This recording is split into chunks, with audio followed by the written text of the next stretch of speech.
So we've been talking all morning about supermarkets and what really winds you up about your supermarket shop. This is a very cantankerous subject, something that everybody has an opinion on, and so far we heard from Jimbo earlier on. Shallow trolleys and the lack of them in the supermarkets for tall people that haven't got a lot of shopping. They want to be sort of a little bit higher off the ground. Also self-service checkouts causing problems. Pricing errors and the fact there's no prices sometimes under products, and security tags and the alarms going off when the cashier forgets to take the tags off. That winds us up. And wonky wheels is one that's just come on to us as well. Oh yes, yeah, that is annoying. Wheels. And you know, the one also the trolley's making a noise as well. Oh, it's a nightmare when trolleys want to go one way, you want to go the other. Yeah, you end up careering into a stack of baked beans, flying everywhere, and you kind of feel a little bit embarrassed. Why do we put ourselves through this? We have to eat, don't we? So the weekly shop, something has to be done. It can be so stressful, can't it? But what is winding everybody up? What do we get wound up about when we go shopping? Well, we sent our reporter, Scott, out and about around St Peter's earlier on this morning, and he found out some of the annoyances when it comes to the weekly shop. Well, people stand in the way and that, instead of standing at one side and that, they don't, they just stand there, and when you say, oh, can you move please, and you just have to budge them out the way because they just don't move, they don't listen, and they expect you to do the same and that, and they just, and it is annoying.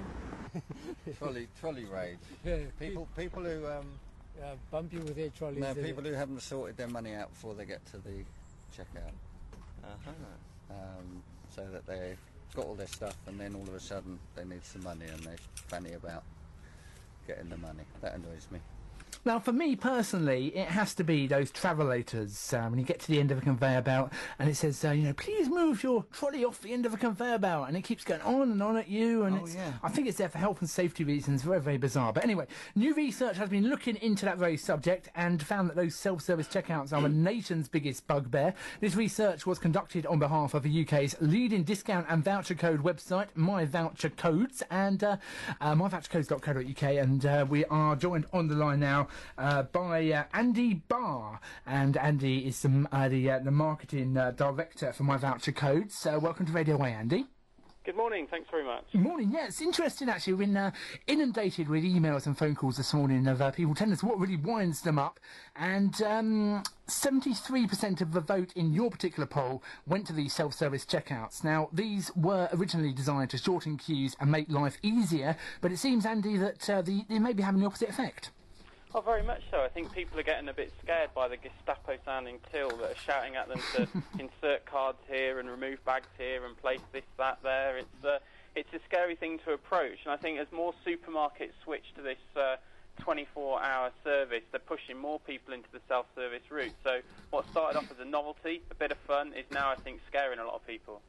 Yeah, I mean, particularly if you sort of, some of the women go along doing the shopping, put their handbag in the loading area and it confuses the scales. And I've even seen people going shopping with their kids. They put their little child, let them sit and play in the loading area. And it says, unexpected item in the bagging area, and trying to work out what's going on. It's crazy, isn't it?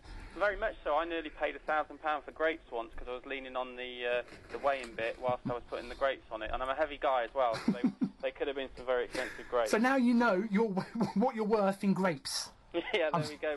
I'm sure I should sell myself to the French. I'd make some great wine. I'm sure you would. Now, the first supermarket self-service checkout was installed in 1992 in the Price Chopper supermarket in New York. That sounds vaguely violent, Price Chopper. Anyway, it seems that they're popping up everywhere, so things get even more frustrating for the third of your respondents who wanted to see them disappear altogether, self-service tills. Very much so, yeah, and I think if you look through the list, I think no one's that surprised by number 2 either, that, the fact that the customers are annoying people who are shopping as well. I think we've all been there where we've had a sudden stopper, as we call them, so you're breezing down the aisle, looking at your favourite cheeses, and all of a sudden you career into the back of somebody you didn't even know was there. So, yeah, the sudden stoppers are making everyone get that trolley rage. I know, going back to the self-service checkouts, and I guess linking into the other customers, people that don't quite get how the self-service tills work, and they kind of slow things down a bit, don't they? Oh, you tell me about it. They're there with their 3 items and they can't find the barcode. You know, they're trying to scan their ankle or something. It's really worrying. But I think, you know, that there is a growing trend. People do see them as a novelty still. So people go there and they try them out, but they don't realise those that are actually in a rush and want to use them, you know, they're actually growing a beard by the time they get out. Seems like you've been there a while sometimes, doesn't it? And particularly when you've got to call the assistant over to do it for you, it sort of defeats the point of self-service, isn't it? Oh, very much so. And I think that ties in with the fact, you know, a bit later on about people saying that the staff are maybe a bit grumpy. And you can't blame them, really, because they've had sort of maybe 1,000 people who have all got limited ability in terms of scanning a barcode and having to come and help out every other one. So, you know, there is a number of things that I think wind people up in terms of supermarkets. And, again, one of the things that we found was short expiry dates. You know, you've got yourself in trouble at home. You go and get some flowers from the supermarket. You know, by the time you get them home, or at the best case scenario, the next morning they're dead. And you know, people aren't happy with that, are they? No, I mean that could be potentially disastrous if you want to impress somebody and you give them some dead roses. It's not really going to work, is it? No, they look like garage ones, don't they? So I think there is a number of things, and you know, we've also got to remember though that without supermarkets, you know, the things that they've done for us in terms of lowering prices and giving us more availability so that we can shop when we can. It's very much a case of, you know, what the Romans did for us. So, you know, the supermarkets are hated, but for a lot of people they're really loved as well. So it's kind of a love-hate relationship in some cases.